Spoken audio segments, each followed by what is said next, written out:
നമസ്കാരം, ഭാരത് ലീവിലേക്ക് സ്വാഗതം. കൊട്ടിഘോഷിച്ച് സംസ്ഥാന സർക്കാർ ആരംഭിച്ച പദ്ധതിയായ കെ ഫോണിന് തിരിച്ചടി. വൻ സാമ്പത്തിക കുരുക്കിലേക്കാണ് പദ്ധതി നീങ്ങുന്നത്.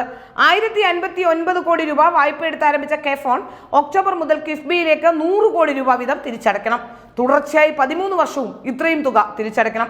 നിലവിൽ ഇതുവരെ 30,000 ഇന്റർനെറ്റ് കണക്ഷൻ മാത്രമാണ് കെ ഫോൺ വഴി ലഭ്യമാക്കിയത്. 5000 കണക്ഷൻ BPL കുടുംബങ്ങൾക്കാണ് നൽകിയിട്ടുള്ളത്. ബാക്കി സർക്കാർ ഓഫീസുകളിലും വാണിജ്യ കേന്ദ്രങ്ങളിലുമാണ്. പ്രതിമാസം ശരാശരി 600 രൂപ വീതം ലഭിക്കുന്ന 1.5 ലക്ഷം കണക്ഷനുകളും ഉണ്ടെങ്കിൽ മാത്രമേ തിരിച്ചടവിനായി 100 കോടി രൂപ ലഭിക്കൂ. സംസ്ഥാനത്ത് അതിവേഗ ഇന്റർനെറ്റ് സേവനത്തിനായി ഓപ്റ്റിക്കൽ ഫൈബർ ശൃംഖല സ്ഥാപിക്കാനുള്ള സംരംഭമാണ് കേരള ഫൈബർ ഓപ്റ്റിക്കൽ നെറ്റ്വർക്ക്, അതായത് കെ ഫോൺ ലിമിറ്റഡ്. സംസ്ഥാനത്ത് 20 ലക്ഷം BPL കുടുംബങ്ങൾക്ക് സൗജന്യ കണക്ഷൻ എന്നായിരുന്നു പ്രഖ്യാപനം. എന്നാൽ പിന്നീട് ആദ്യഘട്ടത്തിൽ 14,000 കുടുംബങ്ങൾക്കെന്നായി.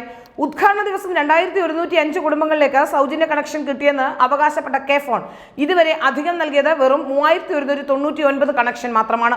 30,438 സർക്കാർ ഓഫീസുകളിൽ ഇപ്പോഴും 21,072 ഓഫീസുകളിൽ മാത്രമാണ് കെ ഫോൺ കണക്ഷൻ ഉള്ളത്. നിലവിൽ കണക്ഷൻ ഉപയോഗിക്കുന്നവരും കെ ഫോൺ ഉപയോഗിക്കാനുള്ള പദ്ധതിയിലാണ്.